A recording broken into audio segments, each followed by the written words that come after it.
Principle of maximum social advantages. तो ये जो प्रिंसिपल है सबसे पहले इंट्रोड्यूस किया था ह्यूग डॉल्टन ने। तो आपको सबसे पहले ये रिमेंबर करके चलना है कि जो principle of maximum social advantage है उसको सबसे पहले किसने इंट्रोड्यूस किया था? तो ह्यूग डॉल्टन ने इंट्रोड्यूस किया था। तो चलिए हम बात करते हैं कुछ ओवरव्यू के बारे में कि मैक्सिमम सोशल एडवांटेज का जो प्रिंसिपल है वो कहता क्या है। तो जो मैक्सिमम सोशल एडवांटेज का प्रिंसिपल है वो कहता है कि जो गवर्नमेंट है हमारी, वो इस तरह एक्सपेंडिचर करे अपने रिवेन्यू से जो जनरेट कर रही है थ्रू टैक्सेशन या फिर कोई और भी मीडियम हो सकता है, ठीक है, वॉट एवर। तो उसको इस तरह एक्सपेंस करे उसका, जिससे क्या हो, जिससे लोगों के बीच में ज़्यादा से ज़्यादा सेटिस्फेक्शन हो, लोग का वेलबींग ज़्यादा से ज़्यादा हो पाए, ठीक है, लोगों का भला हो पाए ज़्यादा से ज़्यादा। तो सिंपली बस इतना ही हम लोग का मैक्सिमम सोशल एडवांटेज का प्रिंसिपल। तो चलिए आगे बढ़ते हैं।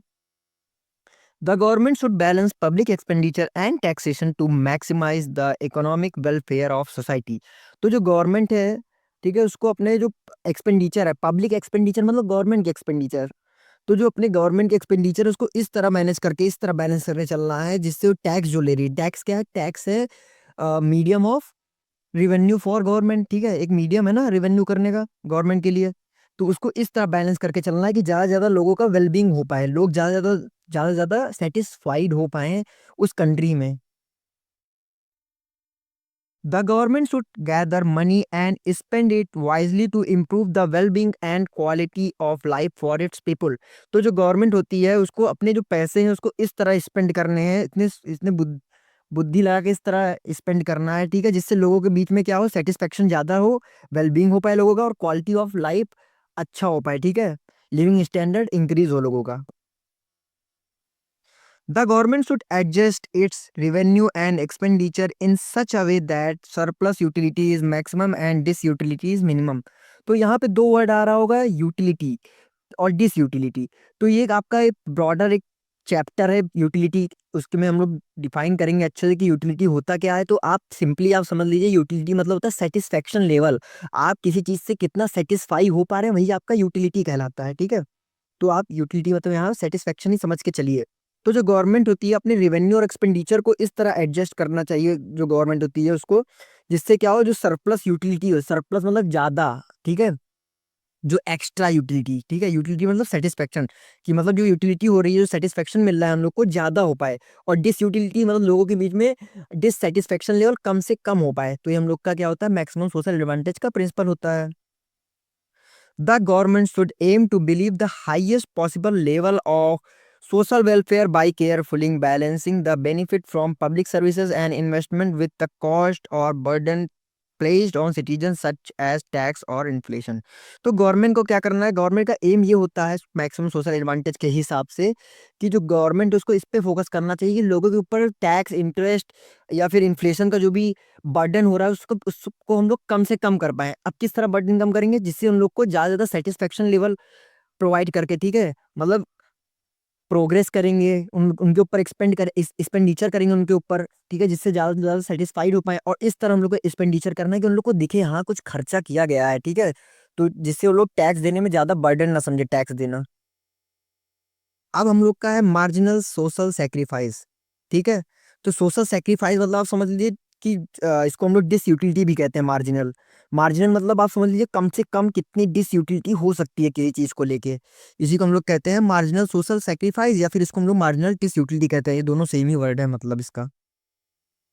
तो मार्जिनल मार्जिनल सोशल सेक्रीफाइस इसको हम लोग MSS भी कहते हैं। इसको हम लोग कर्व के थ्रू समझेंगे कि होता क्या है इन डीप, ठीक है।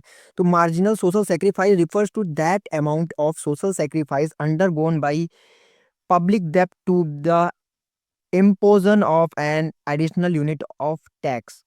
तो जो मार्जिनल डिस यूटिलिटी होता है वो उस रेट को हम लोग कहते हैं जिससे जो गवर्नमेंट टैक्स को एक यूनिट से अगर इंक्रीज करती है तो कम से कम कितना फर्क पड़ता है, कितना बर्डन पड़ता है एक पर्सन पे, उसी को हम लोग मार्जिनल डिस यूटिलिटी कहते हैं, ठीक है। मतलब एक पर्सन अगर एक यूनिट हम लोग टैक्स का बढ़ा देते हैं तो एक पर्सन के अंदर कितना डिससेटिस्फेक्शन आता है उस टैक्स को लेके कि उसको पे करने में, ये हम लोग का मार्जिनल सोशल सेक्रीफाइस कहलाता है।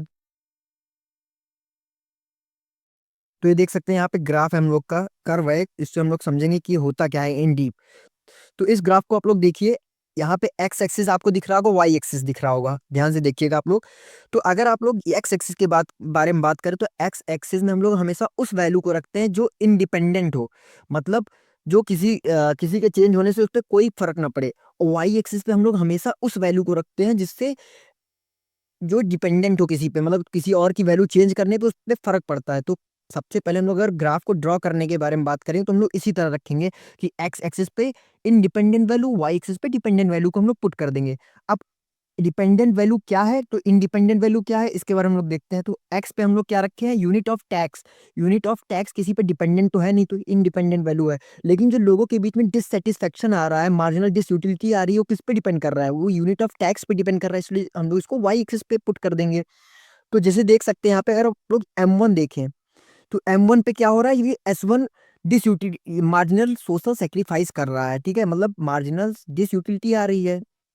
जैसे M2 मतलब एक यूनिट टैक्स का फिर बढ़ा दिया हम लोग, तो देख सकते हैं कर्व क्या हो रहा है, ऊपर जा रहा है, मतलब लेफ्ट टू राइट क्या हो रहा है, इंक्रीजिंग ऑर्डर है। तो left to right increasing order भी ग्राफ हम लोग कह सकते हैं, मार्जिनल सोशल सेक्रीफाइस का graph left to right increasing होता है। क्योंकि एक एक यूनिट जैसे देखिए आप बढ़ा रहे हैं वैसे से उधर भी बढ़ता जा रहा है, ठीक है, डिसयूटिलिटी या डिससेटिस्फेक्शन लेवल। तो यही है हम लोग का मार्जिनल डिसयूटिलिटी का ग्राफ। आई होप आपको समझ में आया होगा यहाँ तक। तो मार्जिनल डिसयूटिलिटी क्या कहता है कि अगर हम लोग एक एक यूनिट अगर इंक्रीज कर रहे हैं तो लोगों के बीच में कितना कितना क्या आ रहा है, डिससेटिस्फेक्शन आ रहा है। जैसे आप लोग को समझाता हूँ मैं, जैसे अगर M1 की बारे में बात करें हम लोग, M1 पे कितना डिससेटिस्फेक्शन आ रहा है, S1 डिससेटिस्फेक्शन आ रहा है, मार्जिनल डिससेटिस्फेक्शन कितना आ रहा है, M1 आ रहा है। वही हम लोग M3 कर दे रहे हैं तो बढ़ जा रहा है, देखिए ऊपर जा रहा है ग्राफ, है ना। तो इसका मतलब क्या हो रहा है कि हम लोग एक्स एक्सिस की वैल्यू अगर हम लोग इंक्रीज कर रहे हैं तो वाई एक्सिस पे क्या हो रहा है, इंक्रीजिंग ऑर्डर में इफेक्ट पड़ रहा है। तो हम लोग का ये हम लोग का हो गया मार्जिनल डिसयूटिलिटी का ग्राफ। इसको हम लोग increasing marginal social sacrifice curve भी कहते हैं। तो चलिए आगे बढ़ते हैं हम लोग।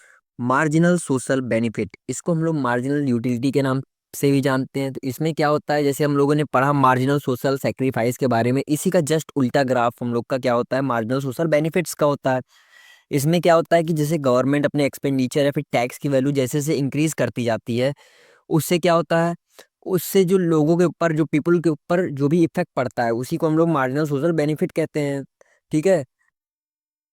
जैसे इसमें क्या होता है, while imposition of tax put burden on people, public expenditure confer benefit. The benefit confer on the society by an additional unit of public expenditure is known as marginal social benefit. तो इसमें क्या होता है, इसमें simply होता है कि जैसे गवर्नमेंट टैक्स की यूनिट बढ़ाती जाती है, उसके हिसाब से जो भी यूटिलिटी या फिर जो भी एडिशनल बेनिफिट पे जो भी इफेक्ट पड़ता है उसी को हम लोग क्या कहते हैं, मार्जिनल यूटिलिटी या फिर मार्जिनल सोशल बेनिफिट कहते हैं। तो चलिए ग्राफ से और डिटेल में समझते हैं।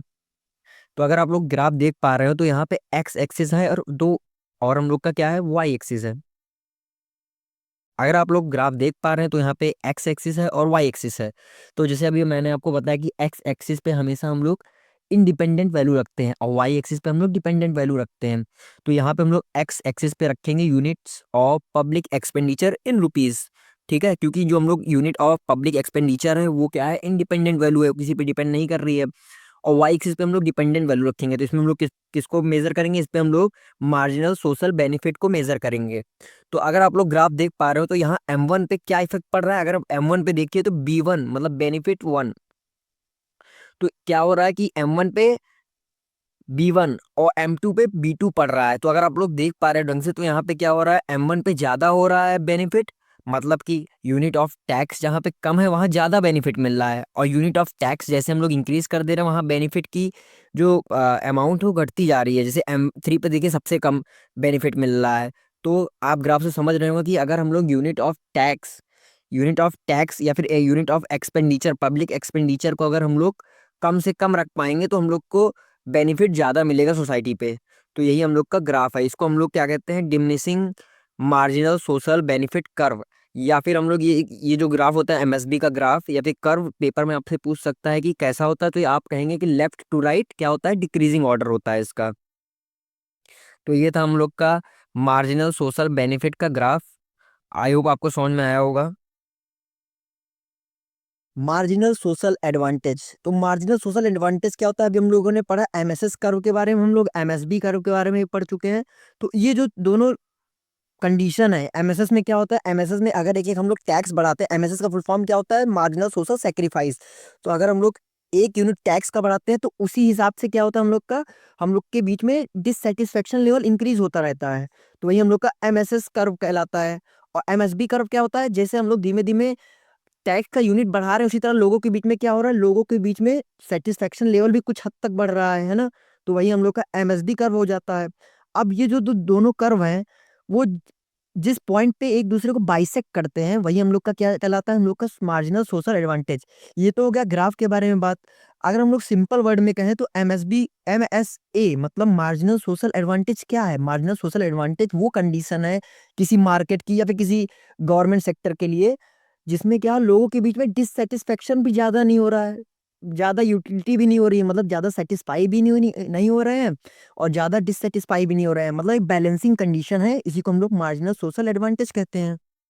जैसे देख सकते हैं इस कर्व में, अगर आप लोग देखें, एक्स एक्सिस में एज यूजुअल हम लोग इंडिपेंडेंट वैल्यू रखते हैं, वाई एक्सिस पे हम लोग डिपेंडेंट वैल्यू रखते हैं। ठीक है, तो वाई एक्सिस पे हम लोग इसमें क्या पुट कर दिए, सेक्रीफाइस और बेनिफिट दोनों पुट कर लिए, क्योंकि इस दोनों जो हम लोग कर्व अभी पीछे पड़ चुके हैं, एमएसबी और एमएसएस कर्व, दोनों को हम लोग एक दूसरे से बाइसेक्ट करेंगे। तो इसलिए हम लोग वाई एक्सिस पे सेक्रीफाइस और बेनिफिट दोनों को रख लिए, क्योंकि क्या हो रहा है, क्योंकि यूनिट ऑफ मनी या फिर यूनिट ऑफ टैक्स को हम लोग बढ़ाने से क्या हो रहा है, इन दोनों पे फर्क पड़ रहा है। लेकिन अगर सेक्रीफाइस और बेनिफिट को बढ़ा रहे हैं तो उससे हम लोग के टैक्स पे कोई फर्क नहीं पड़ रहा है ना। तो क्या हो गया हम लोग का, तो यही हम लोग का कर्व, अगर हम लोग देखें तो यहाँ पे कहीं एक पी पॉइंट पे दोनों मीट कर रहे हैं। तो यही पी पॉइंट क्या हो जाएगा, यही पी पॉइंट वो पॉइंट हो जाएगा जहाँ पे मार्जिनल सोशल एडवांटेज लोगों के बीच में आएगा। ठीक है, तो ये हम लोग का एम एस ए कर्व के बारे में बात होगी। अब इसमें हो क्या रहा है, तो this is at the point P, अगर हम लोग पी पॉइंट पे देखें, at the this point the marginal disutility and social sacrifice is equal to the marginal utility और सोशल बेनिफिट। तो ये जो एमएसएस है और एमएसबी दोनों इक्वल है पी पॉइंट पे, तभी तो बाइसेक्ट कर रहे हैं एक दूसरे को। ठीक है, हम लोग का social advantage is achieve at the point where marginal social benefit of public expenditure and marginal social sacrifice of taxation are equated. हाँ, मतलब एमएसएस और एमएसबी दोनों इक्वल हो जाए, तो वही हम लोग का कंडीशन क्या हो जाएगा, वही हम लोग का कंडीशन मार्जिनल सोशल एडवांटेज हो जाएगा। आई होप आपको समझ में आया होगा मार्जिनल सोशल एडवांटेज के बारे में, एमएसएस के बारे में, एमएसबी के बारे में। अब हम लोग पढ़ते हैं कुछ एडवांटेज इनके और कुछ डिसएडवांटेज के बारे में इनके। तो पहले हम लोग पढ़ लेते हैं एडवांटेज क्या होता है। तो इम्प्रूव पीपुल लिव्स। तो अगर हम लोग principle of maximum social advantage के प्रिंसिपल के बारे में हम लोग जो पढ़ा है, उसके एडवांटेज के बारे में करें तो लोगों का लिविंग स्टैंडर्ड को इम्प्रूव करता है, मनी सेव करने में फोकस करता है, गवर्नमेंट को ज़्यादा ट्रांसपेरेंट बनाने की कोशिश करता है, क्योंकि लोगों के बीच में अगर सेटिस्फेक्शन लाना है तो गवर्नमेंट को ट्रांसपेरेंट होना पड़ेगा। हेल्प मेक बेटर डिसीजन, ये in the sense of government हम लोग बात कर रहे हैं। ठीक है, मेक्स थिंग्स फेयरर, ठीक है, मतलब फेयर होना चाहिए, सबके लिए इक्वल होना चाहिए। Thinks about the future, future के बारे में भी थिंक करना चाहिए गवर्नमेंट को, जिससे लोगों के बीच में सेटिस्फेक्शन लेवल ज़्यादा हो। बिल्ड्स ट्रस्ट, ट्रस्ट इंक्रीज होता है गवर्नमेंट और पब्लिक के बीच में। यूजेस मनी वाइजली, गवर्नमेंट को एक प्रिंसिपल मिल गया जिसके थ्रू लोग वाइजली जो मनी है उसको स्पेंड करने में फोकस करते हैं, क्योंकि अगर अगर वाइजली लोग स्पेंड नहीं करेंगे मनी के बीच मनी को, तो डिससेटिस्फेक्शन लेवल इंक्रीज हो जाएगा लोगों के बीच में। रिड्यूस इनइक्वलिटी, इनइक्वलिटी रिड्यूस करने के लिए, इकोनॉमिक स्टेबिलिटी को इंक्रीज करने के लिए, ये सब कुछ एडवांटेजेस के बारे में बात होगी। अब हम लोग पढ़ेंगे डिसएडवांटेज के बारे में, principle of maximum social advantages के। तो हम लोग का है हार्ड टू मेजर। तो पहली बात तो इसको हम लोग मेजर नहीं कर सकते कि लोग कितना सेटिस्फाइड हुए हैं, क्योंकि जो लोगों की पॉपुलेशन है बहुत ज्यादा है, तो एक एक लोग से तो हम लोग पूछ के पता नहीं कर सकते कितना सेटिस्फाइड है कितना नहीं सेटिस्फाइड है, तो थोड़ा टफ है। कॉन्फ्लिक्ट एराइज, कोई सेटिस्फाइड हो रहा है कोई डिससेटिस्फाई हो रहा है, तो इससे क्या हो रहा है, कॉन्फ्लिक्ट हो रहा है लोगों के बीच में। Insufficient use of resources, resource तो हम लोग के पास लिमिटेड है ना, तो हम लोग अच्छे से यूज नहीं कर पाते, ये प्रॉब्लम हो जाती है डिसएडवांटेज के में। कॉस्ट हाई लग जाता है, अगर हम लोग देखने जाए कि कितने लोग सेटिस्फाइड हुए कितने लोग डिससेटिस्फाइड हुए, या लोगों को सेटिस्फाइड करने के लिए हम लोग पैसे ज्यादा खर्च कर रहे हैं, तो इससे क्या हो रहा है, कॉस्ट बढ़ रही है हम लोग की, है ना। कॉस्ट बढ़ने से डेप्ट ज्यादा लेना पड़ रहा है, टैक्स बढ़ाना पड़ जा रहा है, तो ये सब प्रॉब्लम कुछ फेस करनी पड़ती है गवर्नमेंट को। लिमिटेड रिसोर्सेज, रिसोर्सेज हमारे लिमिटेड हैं।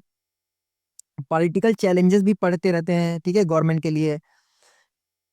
पोटेंशियल फॉर मिस यूज, तो मतलब जो गवर्नमेंट के पास पैसे तो है, तो गवर्नमेंट मिसयूज भी तो कर सकती है, तो ये सब कुछ डिसएडवांटेज हो जाते हैं principle of maximum social advantages के। तो आई होप आपको वीडियो पसंद आया, हेल्पफुल लगा, तो please like, subscribe and share करना मत भूलिएगा। Thank you for watching.